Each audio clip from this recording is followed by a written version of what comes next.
We need to talk about what critics are saying is one of the earliest forms of modern feminism. I think this is even more importantly one of the best places to start if you are looking to understand and get a sampling of introspective writing. We could spend an hour talking about this story today, so cut me off when I start rambling of how awesome it is. This story is awesome. All right, let's get into this. Welcome to the CodeX Cantina, where I am Una.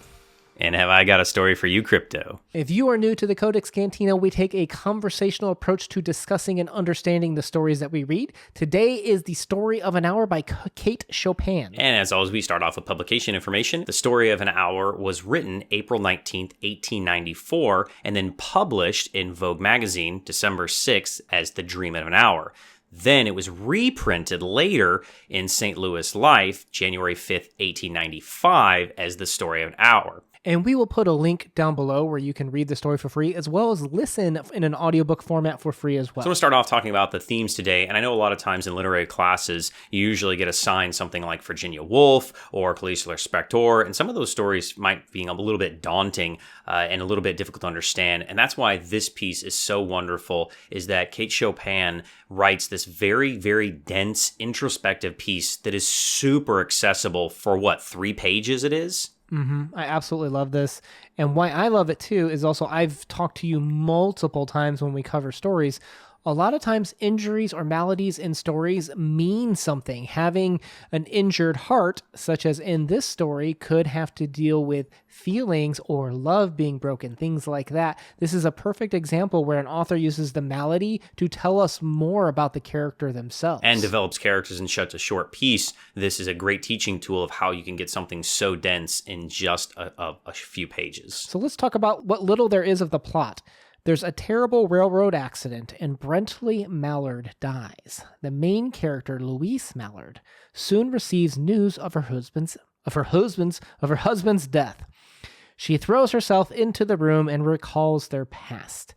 There's a ton of imagery here, and we kind of get to the point that there's a lot of different ways of interpreting this, but freedom and liberation is kind of the words that you would most likely latch onto here. But however, we have a plot twist where the husband suddenly comes home alive and the wife dies of the joy that kills, according to the doctor. End plot. I actually did not see that coming. It actually threw me a loop. I was like, wait, what happened? Who's the guy at the door? No. I was like, oh, Katie, you got me. Dude, they told you she's got a weak heart, right? That opening line, knowing that Mrs. Mallard was afflicted with a heart trouble, great care was taken to break to her as gently as possible the news of her husband's death. And that heart trouble is what is truly symbolic for her. Yeah, but I didn't see it as foreshadowing, right? I just thought it was symbolic. Oh, sure. It was symbolic of, emotional love problems, that sort of thing.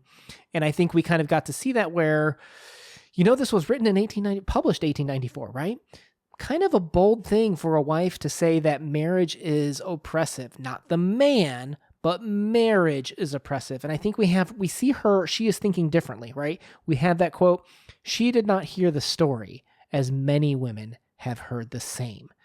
So she's thinking differently, right? And she's definitely writing differently. Yeah, at this time period, the women are seen as, supposed to be docile and supposed to be passive and delicate. They're put into this specific box. And I don't think that this woman maybe subscribes to wanting that type of life. And that in the story here, we don't ever really see that, she feels negative towards her husband. But now we definitely see that she has this sense of relief come over her after she's gotten past her grief. Yeah, and it starts out how you'd expect with grief, right? And that's where I think the symbols by Kate are actually really quite strong as well, too. You have these quotes like, "There were patches of blue sky showing here and there through the clouds that had met and piled one above the other in the west facing her window." Very compactly. Okay, we're starting to see some blue patches of sky, some hope up in the sky. And that's when Louise throwing herself into the room, right, for despair and grief, suddenly she starts to have these moments and epiphanies of freedom, of relief. And that's when we see the blue sky, the hope coming through this grief.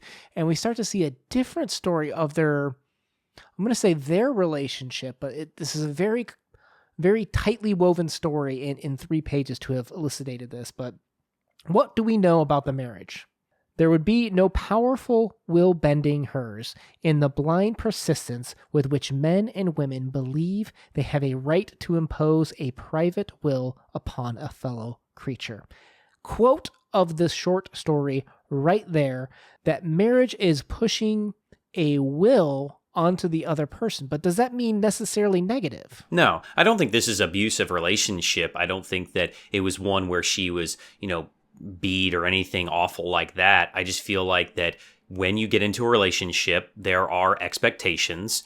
And in 1894, there are the expectations of how a husband should behave, how a wife should behave, what their role is in that relationship. And I feel that she doesn't think that that's the way she wants to live her life. And now she sees that there's this sense of freedom, like, all right, I'm sad, I love my husband, but now I have a sense of freedom. Like, I don't have to do all these things that I were obligated to do. I really think that's kind of what the window represents. As she goes there past her mourning, she sees this opportunity open up for her of, wow, I don't have to do these things anymore. Well, we saw that perfectly used in Eveline by James Joyce as well, where she sat at the window looking out. And here she is as well at the window looking out. Windows represent change in literature. And that's exactly what this is going through. And you have to remember, you mentioned earlier, while you and I read this knowing that this story was called The Story of an Hour, the working title was Dream of an Hour. So here's this wife that, whenever you think about winning the lottery, you start going through those fantasies like, oh, what would I do with the money, Instead of winning the lottery, she's like, I'm no longer married. Woo! But she goes through that dreamlike process of, what would I do and feel with this new life? Yeah, and I think that she feels like she won the lottery. We have the quote from the story, "Go away, I am not making myself ill." No, she was drinking in the very elixir of life through that open window, and that she feels this exhilaration. We're like, yeah, I'm sad, but now there is new potential in my life that I would have had before had I had to get, have to have children, have to do this and have to do this. Now there are all these new possibilities for her. We're looking at what is ultimately a woman who has been diminished through marriage, not necessarily the man's fault, but the institution or expectations of the woman's role in the marriage has worn her down, and people are at different ends of the spectrum of this. I will talk about when I have a kid. I love my kid. He's the best thing. I have zero regrets, and I would do it again. A lot of things suck a little bit more with a kid at home. But that's for sure. But that's kind of what maybe some people feel about with marriage. They don't regret it.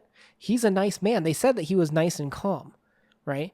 But she feels diminished. I think it's kind of like even maybe today there is expectations in our culture for marriage. And I know that even I'm married, I love my wife, she's my best friend, but there are those times that I really do enjoy my alone time, where I am not hanging out with her.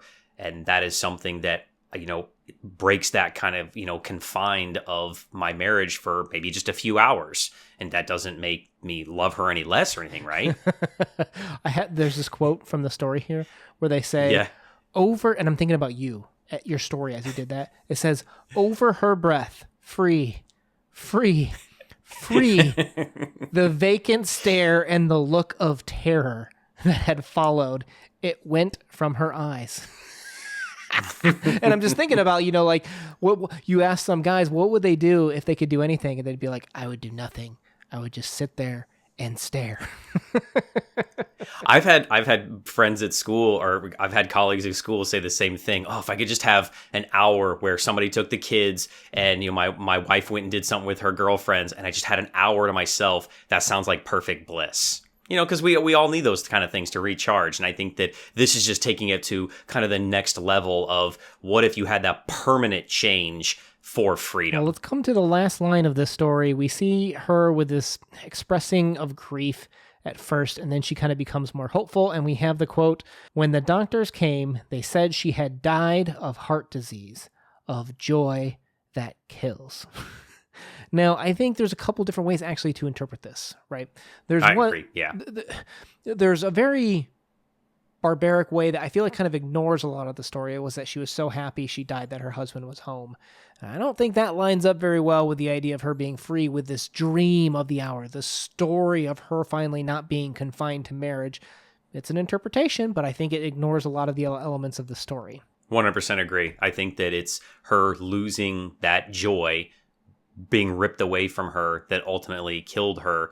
You could take it, I think you take it three ways, right? The literal interpretation that, remember, they've said several times she had a weak heart, and maybe just, it kind of scared her and her weak heart gave out, to the one you just gave. But I think that, the more literary advanced way of looking at it is that her joy is taking from her and she only had it for a few moments. That's how precious it was to her that it killed her after being ripped away of having that freedom for just a few moments. Well, I can throw a fourth one in there. Do you want a soap opera, like dirty version?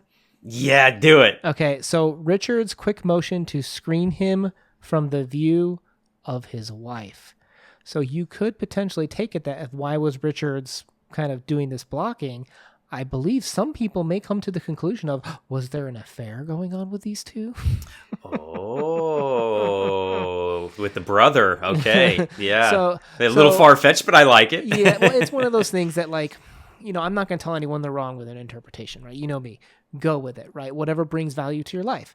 Now, with that said, though, I would love to see, if you were going to go write a paper on this, what other parts of the story reinforce that? And maybe that could help sell it to me, if you will. Yeah, I think you'd have to look for those. I didn't look from that perspective through the story, but I would love to see a young student write that idea and come up with a few quotes and try to make that argument. That'd be fun.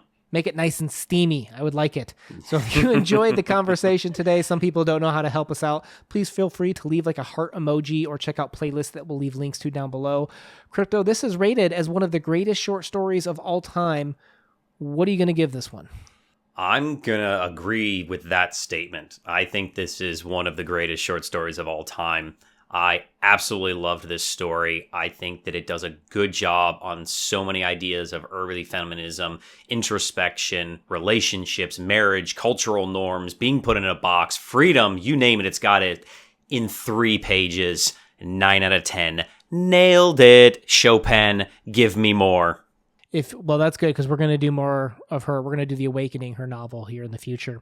Now, with that said, I'm glad you didn't break my fragile heart. I'd be very sad if you didn't enjoy this one, because this piece was amazing if you were open to introspective writing. This really captured a very complex concept, right? Some people don't like to admit that there are negative things to having kids. There's negative things to being married. There are. Figure out how to articulate that. And then if you could figure out how to articulate that in 3 pages, you probably have a career of writing looking at you in your future. So I'm going to give it a 9 out of 10 as well. Really enjoyed this one. If you're down for discussions like this on great stories and literature, please make sure you hit that subscribe button to join us on the journey. We post videos every Monday and Thursday. Una out. Peace.